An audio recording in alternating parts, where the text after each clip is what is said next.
morning again, or blessed morning pa. Blessed morning to all of us. And ang aking babahagi sa inyo ngayon is, why do we live in this world? Sa Tagalog, bakit kaya tayo nabubuhay sa mundong ito? At nais kong basahin sa inyo ang Luke chapter 12, verses 22 to 23. At sinabi niya sa kanyang mga alagad, kaya nga sinasabi ko sa inyo, huwag kayong mga balisa sa inyong pamumuhay, kung ano ang inyong kakanin, kahit sa inyong katawan, kung ano ang inyong darapin. Sapagkat ang buhay ay higit kaysa pagkain, at ang katawan kaysa damit. Hinihiling ko po na magsitayo muna kayo lahat, mga kapatid. Tayo muna ay mananalangin. Panginoong Diyos, maraming salamat po muli sa mga sandaling ito, na nandito na naman kami, dinako mo kami sa lugar na ito upang ikaw ay mapapurihan, makapag-fellowship sa bawat isa at makinig ng inyong mga salita. Nawa, Panginoong Diyos, ang iyong mga salita sa mga sandaling ito ay magbibigay ng dagdag kaalaman, ng encouragement, lalo na sa mga nanghihina, Panginoong Diyos.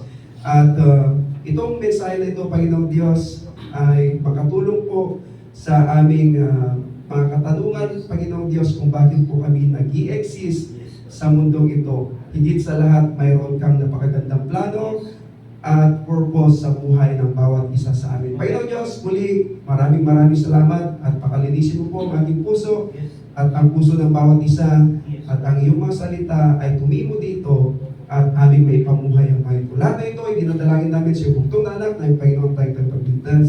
In the name of Jesus, Amen and Amen. Praise God. Nais ko muna tingnan mo yung katabi mo. Sabihin mo sa kanya na nagagalak ako na.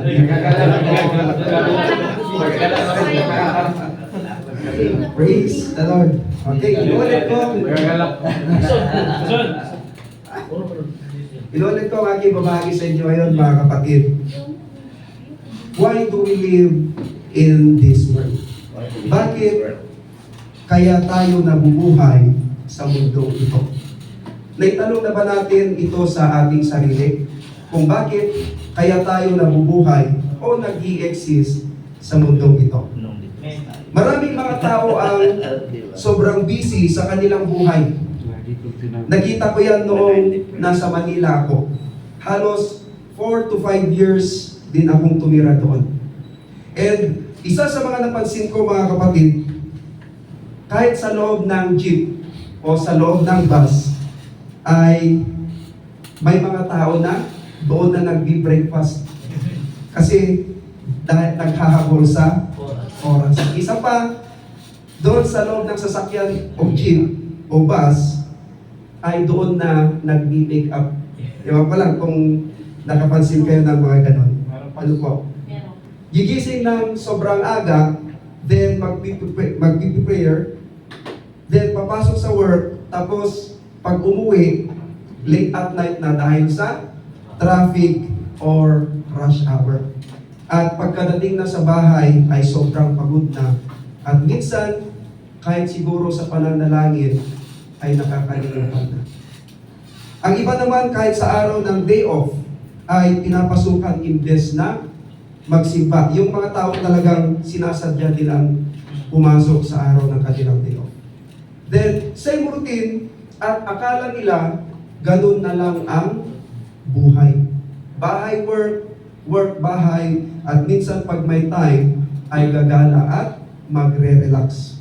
Ang hirap niyan, sa inuman pa, magre-relax. Marami rin mga tao naniniwala sa evolution and matter, na ang tao daw ay galing sa unggoy. Pero, nakakapagtaka, napakaraming mga unggoy pa rin na hindi naman nagiging tao o hindi naman nag-i-evolve unggoy pa rin. May mga mukhang unggoy. Totoo yan. Grabe naman. Pero sigurado hindi sila galing sa unggoy mismo. Isa pa, na ang universe o ang San Sinukob ay nagsimula sa isang great explosion o malaking pagsabog o yung tinatawag ng mga scientists na Big Bang Theory. Big Bang Theory. At pagkatapos niyan, ang mga stars, galaxies, kabilang ang Earth, ay unti-unting nabuo over billion years ago. Yan ang kanilang beliefs. Ang problema, yan ay theory or hypothesis. It means an assumption or idea or guess. It might be true or not.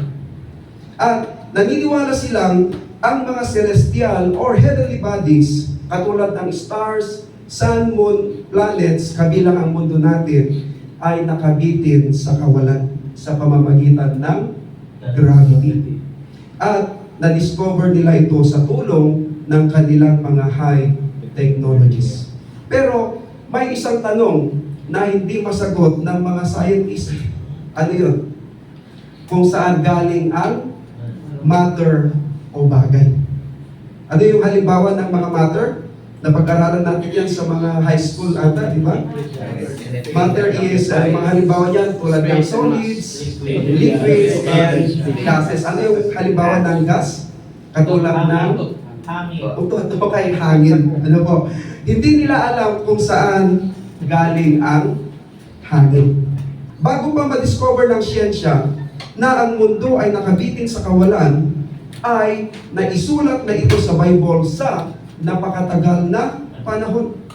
Wala pa silang mga advanced technologies at ni telescope noon ay wala. Bakit kaya?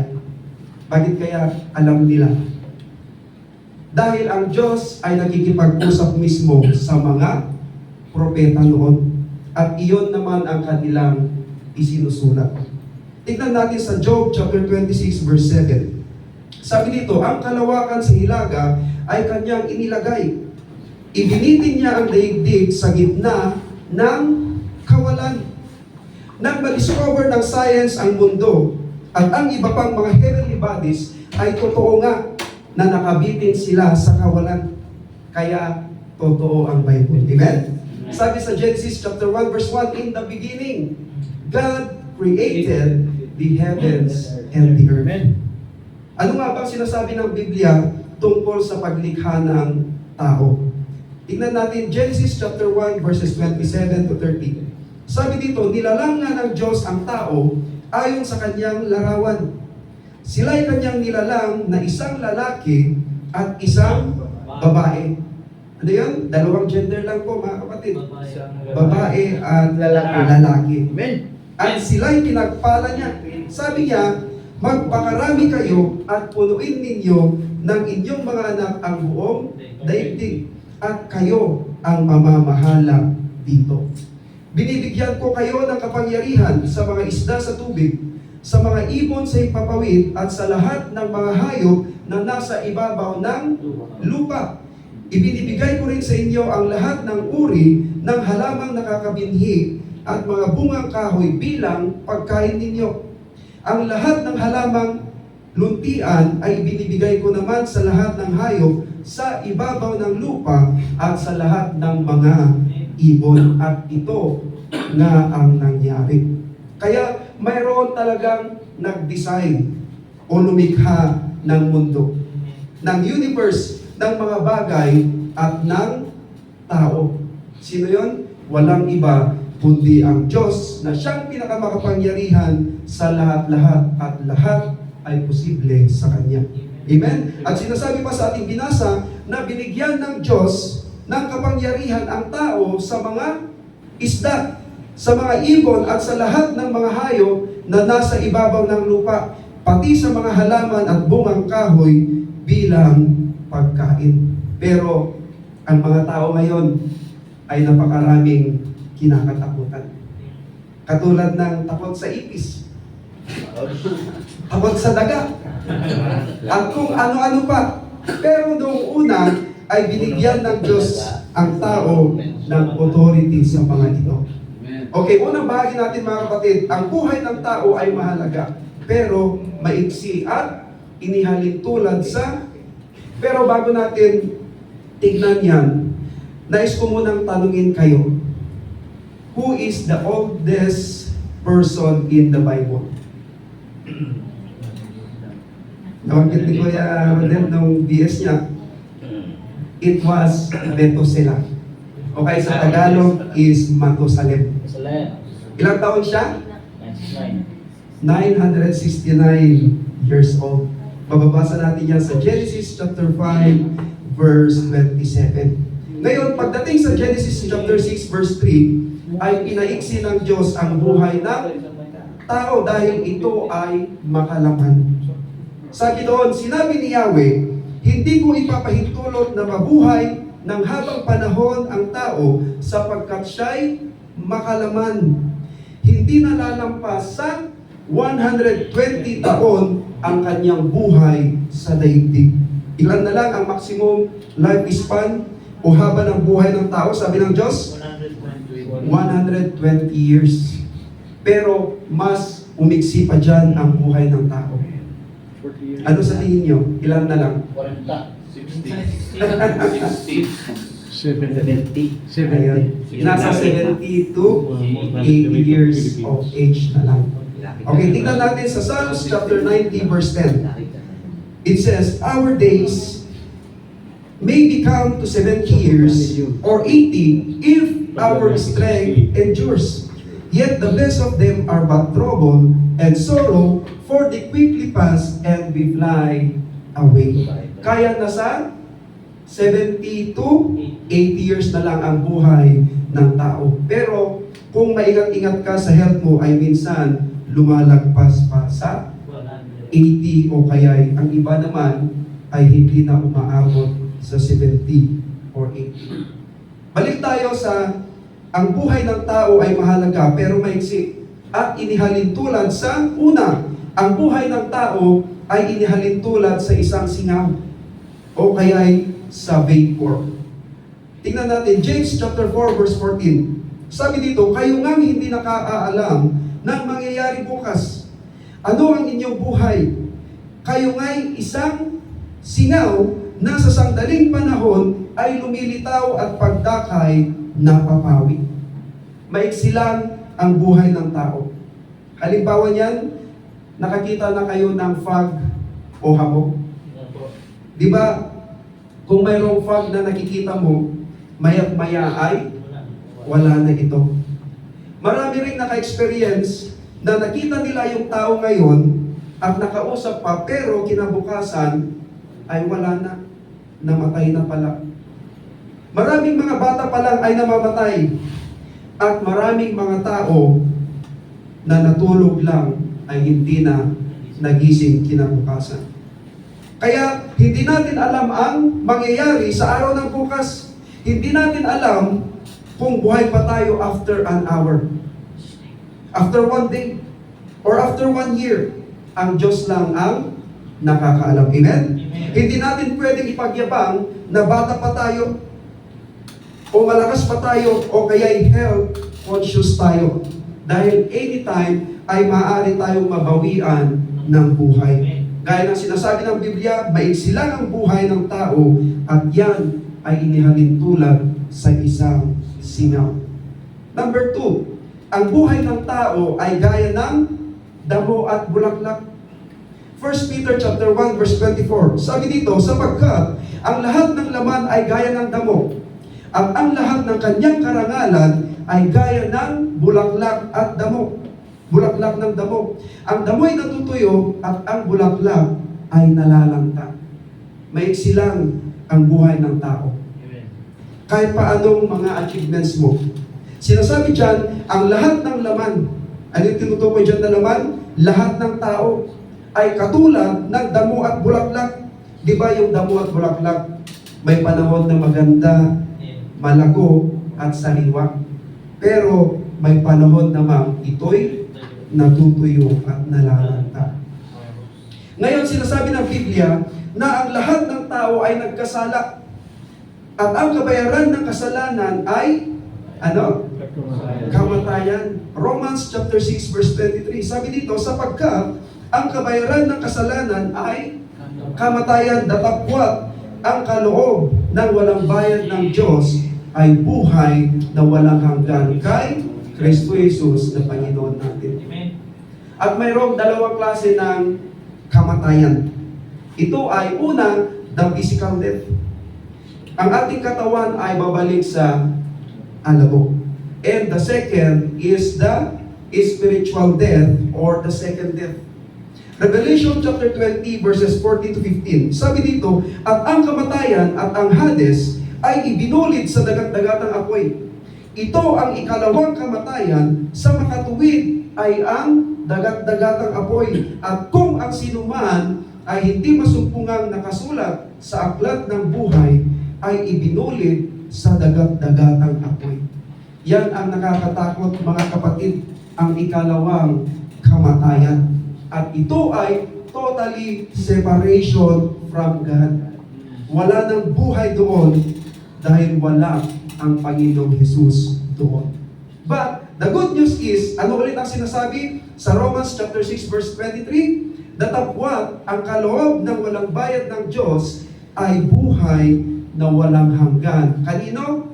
Kay Kristo Jesus. Amen? Sa Panginoong Hesus Kristo ay may buhay na walang hanggan. Praise God. At ang huling kaaway na lilipulin ng Diyos ay ang death o kamatayan. Mababasa yan sa 1 Corinthians chapter 15 verse 26. Kaya kahit ang death o kamatayan ay walang kapangyarihan pagdating kay Kristo, dahil sa Kanya ay mayroong eternal life. Kaya kung hindi mo pa tinatanggap at sinasampalatayanan ang Panginoong Hesukristo bilang iyong Panginoon at tanging tagapagligtas, ay ito na ang panahon upang gawin mo ang mga ito at sumunod na sa Kanya. Amen? Pangalawang bahagi natin, mga kapatid. Ano ang mga dapat nating gawin habang tayo'y nabubuhay? Number 1, seek God. Hanapin ang Diyos. Acts chapter 17 verses 27 to 28. Upang kanilang hanapin ang Diyos, baka sakaling maapuhak nila siya at siya'y masumpungan.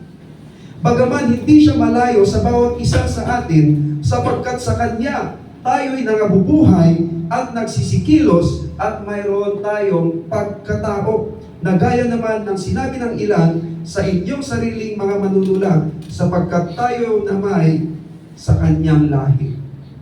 Sinasabi dyan, habang nabubuhay ang tao, ay ang dapat niyang gawin ay hanapin ang Diyos.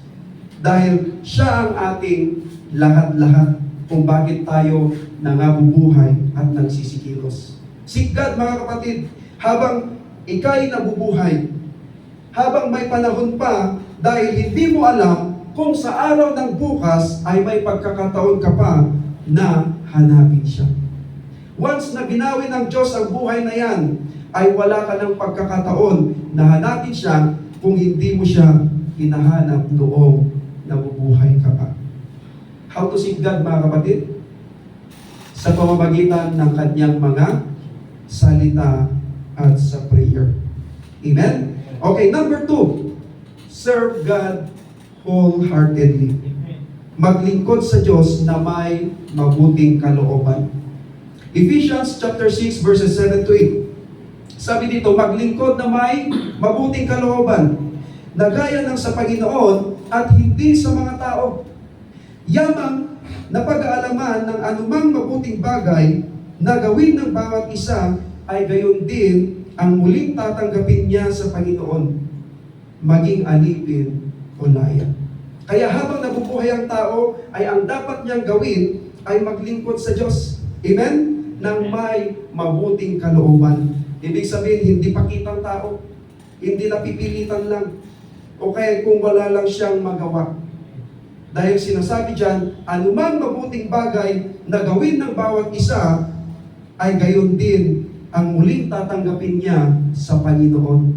The good news is, mga kapatid, may reward. Amen. Ang mga naglilingkod sa Diyos, at yan ay ang crown of life or eternal life. Praise God. Number 3, worship God. Sumamba sa Diyos. Revelation chapter 22 verses 8 to 9. Sabi dito, at akong si Juan, ako ang nakarinig at nakakita ng mga bagay na ito. At nang aking marinig at makita, ay nagpatira pa ako upang sumamba sa harapan ng anghel na nagpakita sa akin ng mga bagay na ito.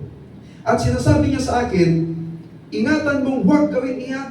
Sabi yan ng anghel, ako'y kapwa mo alipin at ng iyong mga kapatid na mga propeta at ang tumutupad ng mga salita ng aklat nito. Sumamba ka sa Diyos. Nang si Juan ay nagpatira pa at sumamba sa anghel na nagpakita sa kanya, anong sabi ng anghel sa kanya? Ingatan mong huwag gawin iyan. Ako'y kapwa mo alipin, sumamba ka sa Diyos. Kaya habang ang tao ay nabubuhay, ay ang dapat niyang gawin ay sumamba sa tunay na Diyos. Amen? Hindi sa mga anghel, hindi sa mga tao, at lalo na hindi sa mga gawa ng kamay ng tao. Sinasabi ng anghel ng Panginoon na doon ka sumamba sa lumikha ng lahat ng bagay, hindi sa kanyang mga nilikha. Amen? At ang tunay na sumasamba or true worshiper ay yan ang hinahanap ng Diyos. Sila ang sumasamba sa Diyos, sa Espiritu at sa katotohanan sapagkat ang Diyos ay Espiritu. John chapter 4 verses 23 to 24. Sabi dito, datapwat, dumarating ang oras at ngayon nga, nasasambahin ang mga tunay na mananamba ang Ama sa Espiritu at katotohanan. Sapagkat hinahanap ng Ama ang mga gayon na maging mananamba sa Kanya. Ang Diyos ay Espiritu at ang mga sa Kanya ay nagsisisamba ay kinakailangang magsisamba sa Espiritu at sa katotohanan. Kapag sinabing Espiritu ay walang laman at buto, walang nakikita. Yan ang nais ng Diyos na pagsamba sa Kanya. At sa katotohanan, ibig sabihin, based lamang sa nasusulat sa Biblia, ang pagsamba natin sa Kanya, walang labis, walang kulang. Dapat nasusulat sa Biblia na siyang katotohanan. Amen? Kasi maraming mga churches ngayon na nag-iimbento sila kung paano sumamba sa Diyos. Okay, number 4, attend fellowships. Dumalo sa mga pagtitipon. Okay, very familiar verse, Hebrew chapter 10 verse 25. Sabi dito, na huwag nating pabayaan ang ating pagkakatipon na gaya ng ugali ng iba, kundi mag-aralan sa isa't isa at lalo na kung inyong namamalas na nalalapit na ang araw. Kaya habang nabubuhay ang tao, ay ang dapat niyang gawin ay dumalo sa mga pagtitipon o fellowships. Anong mga halimbawa niyan? Church service, Bible study, prayer meeting, and discipleship. Mas magandang datnan tayo ng Panginoon sa Kanyang muling pagbabalik na tayo ay nasa Kanyang banal na gawain kaysa sa gawain ng mundo. At isa pa, ito ay sinabi ng salita ng Diyos na huwag kaligtaan ang pagtitipon. Sa madaling salita or sa mababaw na salita, huwag mag-a-absent o di kaya ay huwag lulubo, lilitaw sa gawain ng Diyos. Tignan mo nga yung katabi mo. Ding dong, ding dong. Sabihin mo sa kanya, huwag ka mag-a-absent sa gawain ng Diyos. Huwag ka mag-absent. Manglipat.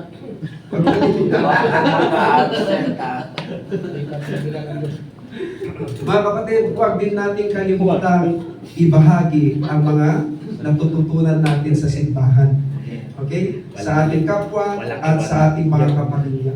Lalong-lalo na ang gospel or the salvation through Jesus Christ. Dahil yan ang pinakamahalagang mensahe sa lahat-lahat. Praise God. Number 5.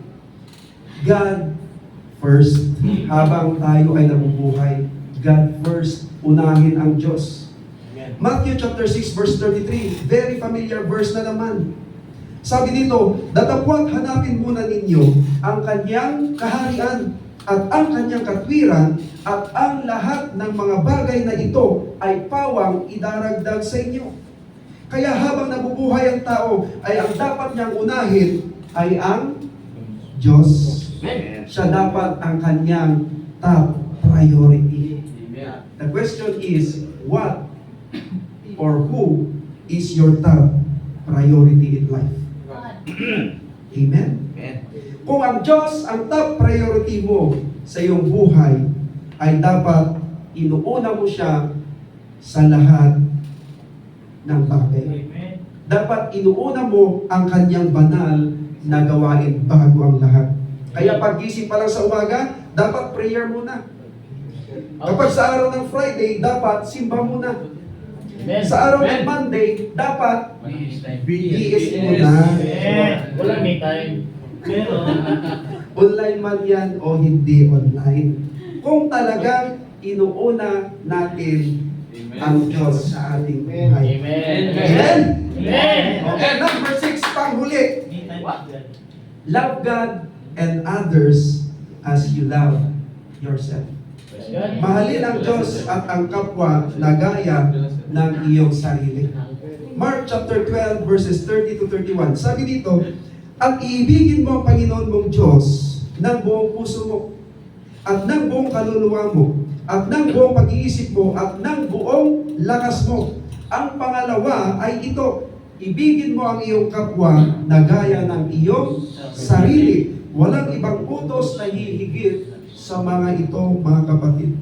Kaya habang nabubuhay ang tao, ay ang dapat niyang gawin ay unang-una, ano yung unang-una? Ay ibigin niya ang Diyos ng kanyang buong puso, ng kanyang buong kaluluwa, ng kanyang buong lakas, ng kanyang buong pag-iisip. Ibig sabihin, ibigin niya ang Diyos ng kanyang buong pagkatao. Amen. At ang pangalawa ay ibigin mo ang iyong kapwa na gaya ng iyong sarili. Kapwa. Yung Praise God. Praise God. Huwag kakalimutan din mga kapatid na mahalin muna ang iyong sarili. Hindi yung makasariling pag-ibig sa sarili, kundi pinapahalagahan mo ito, inaalagaan mo ito, at hindi inaabuso at nire-respeto mo ito. Dahil hindi mo maiibig ang iba kung hindi mo kayang mahalin ang sarili mo mismo. Amen. Hindi mo maaalagaan ang iba kung hindi mo kayang alagaan ang sarili mo. At ano-ano ang mga halimbawa ng ating kapwa? Katulad ng mga ibang tao at mga tao sa paligid natin. Kabilang ang mga kapamilya natin at mga kapatid sa Panginoong Jesucristo. Remember this, hawak ng Diyos ang buhay ng bawat tao. Job chapter 12 verse 10. Sabi dito, nasa kamay niya ang kaluluwa ng bawat bagay na may buhay at ang hininga ng lahat ng mga tao. Kaya dapat lang may paggamit natin ang ating buhay sa Diyos na siyang may likha, na siyang may bigay nito, na siyang may hawak ng ating buhay. Amen? Kaya hindi maganda na ikaw ay papatay ng ibang tao. O kaya ikaw ang papatay sa sarili mo. Ang Diyos lamang ang may karapatang bawiin ang buhay ng tao. Amen? Kaya alam nyo, mahal na mahal tayo ng Diyos. Mahal na mahal ng Diyos ang tao. Siya ang gumawa ng paraan upang magkaroon ng kaligtasan ng tao. Anong kanyang ginawa? Ibinigay niya ang kanyang bugtong na anak. Very familiar verse, John chapter 3 verse 16. Sige nga, tatawag ako ng isa kung alam niya ito. Yes, he was. Bro, Jason. For God to love the world that He gave us His only Son, Hindu, that wait. whoever Bro, wait. believes in Him will not be perished, but have everlasting life. Bro Edward. Si Tagalog, yung Tagalog. 2016, ngayon na lang nagpasigta ng Diyos sa sanlibutan ni Kaisintan. Upang kung sino man si kanya is mampataya, hindi magkama kung doon ang buhay. Amen. Amen. Lastly, Brother Choros. Amen. Sa Espanyol. Sa Bacano. English. Kahit ano. John 3:16. For God. Kasi naman sumupunta sa kanya yung kaunong buhay na walang Amen. Amen. Praise the Lord. That's our Choros. Praise the Lord. Kaya habang may pagkakataon pa mga kapatid, ay tanggapin at sampalatayanan na ang Panginoong Hesukristo bilang iyong Panginoon at tagapagligtas. Habang nabubuhay ang tao, dapat niyang malaman ang kanyang buong katungkulan. Tingnan natin sa Ecclesiastes chapter 12 verse 13. Sabi dito, ito ang wakas ng bagay. Lahat ay narinig. Ikaw ay matakot sa Diyos at sundin mo ang kanyang mga utos sapagkat ito ang buong katungkulan ng tao.